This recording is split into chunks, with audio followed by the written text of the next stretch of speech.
process? Do you keep a journal of your dreams? It's something that seems to come up a lot in your work. Well, I sometimes I write them down. I do drawings, and I have a lot of paper, but it's not like I have my little book. And I don't think I can keep something that's so organized.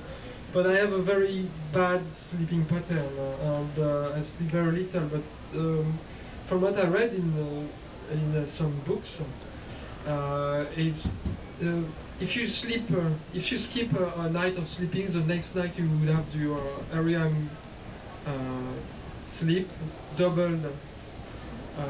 So basically, what it says is like even if you sleep little, the amount of dreaming you have is consistent. So in my case, I sleep very bad and very little. So the few times I'm asleep, I keep dreaming, and I have a lot of experiences of waking up. What was that already? So you've tested this theory of not sleeping a night and then the following night having maybe... Well, not exactly like that, but basically I sleep very little, but I dream the normal amount, which is very concentrated. So and I wake up with very strong feeling that the dream was real. And I think I talk about, after we screened the film in Paris, I screened it to some scientists who are working on dreams, and we talk about what could happen to provocate that. And I have sleep apnea as well, which is another problem. But maybe I was thinking maybe my brain has a lack of oxygen at some point, so it works in a different way than other people. So when I wake up, sometimes I really have a hard time to make a difference between the awake time and sleepy time, and maybe my brain wakes up in a different way. So basically, I have a lot of experience in this transition that I thought it would be interesting to explore them. When you're, let me ask you a question about the timing of developing the story. Then, where did the original idea come from, and at what point in your career did you start thinking about this? Did it predate the other feature films that you've made, or did it come as you were? Yeah, well, I think the first time I started to write the storyline was after I did the video for the Foo Fighter, which was involving dreams as well. And basically it was more about that I didn't feel capable of doing a full movie on my own, writing on my own. I didn't have any confidence doing that. So as I did my first film, which was Disaster, my confidence didn't grow, but I still kept working on it. And then after Return to Sunshine, it was easier, I guess. But the story was pretty much written after Return to Sunshine. You think of Human Nature as a disaster? No, I mean, I really liked the film, and I think people will like it better with the time, but it was not the easiest experience for me. But I mean, I'm kind of happy because it's easier to start with something difficult and then have something easier. Can I ask you to elaborate on what was it creatively challenging? Was it challenging just from the process of making a work that was long? What aspects of it did you find most challenging, and what aspects of it did you learn from and take to your next project? Talking about what film? Human Nature. Well, it was not my script, it was a collaboration. I mean, it was Charlie Kaufman's script.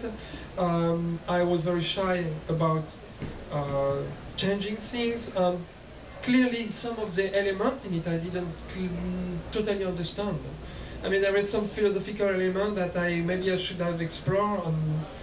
So I don't know, I was very respectful to the script, and I said, okay, I love the script, I'm going to make everything like the script on the screen.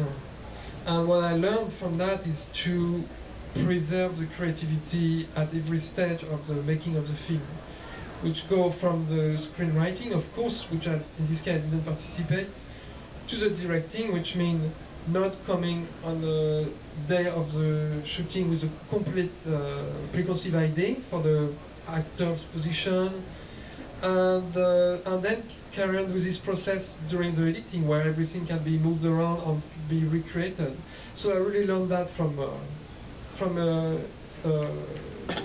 Human Nature. In fact, I took I had a big notebook And I was really depressed after Miniature because the critics were not so nice to me. So I took a notebook and I wrote everything that was mean, and I tried to figure out why it was bothering me, and generally, if it would bother me, if it was because there was some truth in it, and I would have to find out how I could make it different.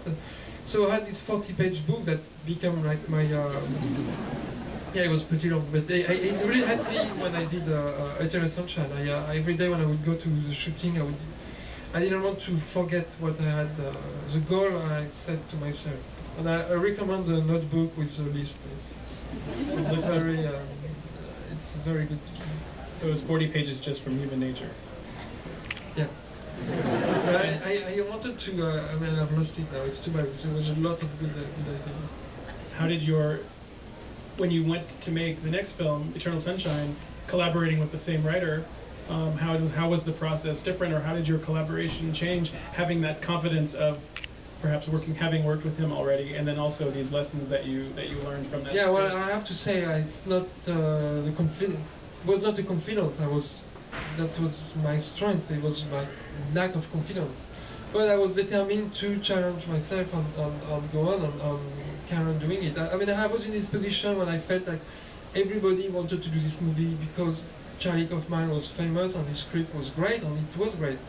But in this case, I had brought to him the concept, and I had worked on the storyline before to meet with him. So I was not like a complete foreigner to the project. I felt it was coming from me as well, so I felt more involved. And but then just a normal process of learning from one project to another one. I mean, for me as the director, even through his video, it was always very slow, and I learned from experience. It doesn't come to me like I don't know, like it was if it's easy.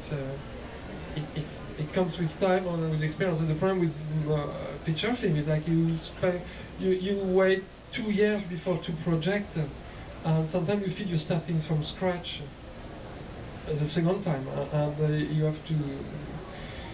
The notebook was good for that. Actually. I know we have a number of clips that we're going to watch, so when we're ready to go to the next one, you can give me a heads up, or we can just take some breaks in between and go to the next one. What's the next? Let me just see what the next clip is that we're going to